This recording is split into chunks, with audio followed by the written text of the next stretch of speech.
Hey, it's Doc Griffin, and it's time again for the Doctor's House Call. Serge did a video recently that dealt with the bump, solid contact, which results in, as we all know, more power and distance. What I wanted to do today was deal with a couple aspects of clubs and fitting that deal with the bump and solid contact, or else hitting it in the center of the club face. The first thing I want to do, because there has been a ton of confusion out there as to what the bump actually is, and I think Serge has done a good job of explaining it, and I want to cover a little bit of what it actually looks like today. I see it a lot when people come in here for fittings and lessons.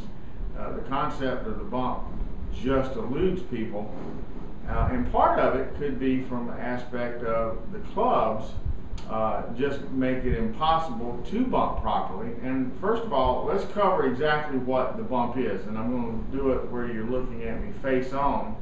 Or no, let's do it this way, face first, looking at my torso. As we take the club back to the top of the swing and get set, and we got the equilateral triangle. As we are ready to start to move, you'll notice my belt buckle hardly turns very much. I'm restricting the outward, keeping the knee pressure outward, so that restricts the hip movement, and the hips will move about 45 degrees till I get to the top, and there it is. That's the end of the swing. Shoulders at 70. Now what I do to start that downswing is my hip moves. That's it, folks. Watch it again. That's a bump right there. If you'll notice what my shoulders, elbows, and arms do when I bump, you see that it starts that downward pull, ringing the church bell, starts that pull down, comes through torso, everything comes through together, and you come through and finish with the high finish on the other side, and then the recoil. Again, let's look at it. Come here, bump, it starts the downward pull, and you come through impact.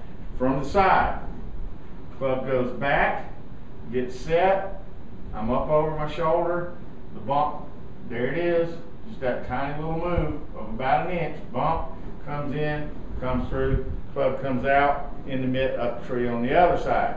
Now, the aspects of the club that make it impossible to bump and to come through and get good solid contact. Number one, length of club. And this is so prevalent in drivers. If you've got a driver that is too long, you cannot get here and bump and drop and come in vertically because you're going to stick the club in the ground. So right off the bat, if you've got a club that is too long for your wrist to floor measurement, you can't bump and you can't get the club coming in vertical. With a flat rotational swing, you can get it through. But here's the thing about the flat rotational swing. You get back here and the club is laid off, you don't bump, you spin. And that flows that club in here to where you can come around yourself and then finish low and flat on the other side. So theoretically, with a flat rotational swing, you could swing a club as long as you could pick it up. You could swing it. I mean, you could take a 10-foot club, theoretically. It's going to make you swing it just about in a complete circle to keep from hitting the ground, but theoretically you could swing it. So the club length has to fit your wrist to floor in order for you to get upright, vertical, and come back in vertical, on, with power. Now the second thing that too long a club is, the longer the club, the harder it is for you to control that club head. The further you put the weight out from your center of gravity or your axis of rotation, which is you, the more difficult it is to control that weight out there. Let's put a weight on the end of my finger. Very easy to control it. I can put it where I want to. Take that same weight and put it on a stick and move it out there. A lot more difficult to control it and put it exactly where you want to quickly. So the same concept is happening with a driver head on the end of a shaft. Now, I've suggested this in the past, I'm going to suggest it again. How to find the best length for you. You can take your wrist to floor, it's a guide. The best thing to do is put some duct tape on your driver face, go tee up some balls and hit it. Start with it at full length if you want. Hit 10 shots. Notice how many are dead center and then what the other progressions are. Now, if you're not hitting 8 out of 10 dead center, choke it down a ½ inch, mark it, put another piece of tape on it, and keep going through it until you get at least, and this is my own personal goal, I think if you can't hit it 8 out of 10 times in the center of the club face, number one, you're losing a lot of power, you're losing a lot of distance, and you're leaving yardage on the table. That if you can't do it 8 out of 10 times, your stick's too long. Find the length where you can control it. Aren't I giving up too much club head speed? Well, let me ask you this. If you swing 3 miles an hour faster but hit it 2 inches out on the toe, do you really think it's going to go further? No. If you hit the ball in the center of the club face, the rebound effect is much greater and your ball speed is higher, which equates to distance. Think about jumping on a trampoline.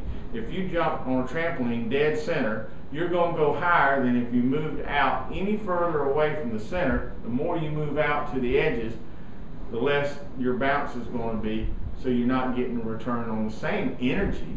You're jumping up as high and coming down. You're hitting the ball just as hard, you're just not getting a return on the energy. So find that length that where, number one, you're able to do the bump. Number two, you're able to hit the ball in the center of the club face. Now this is true for irons as well.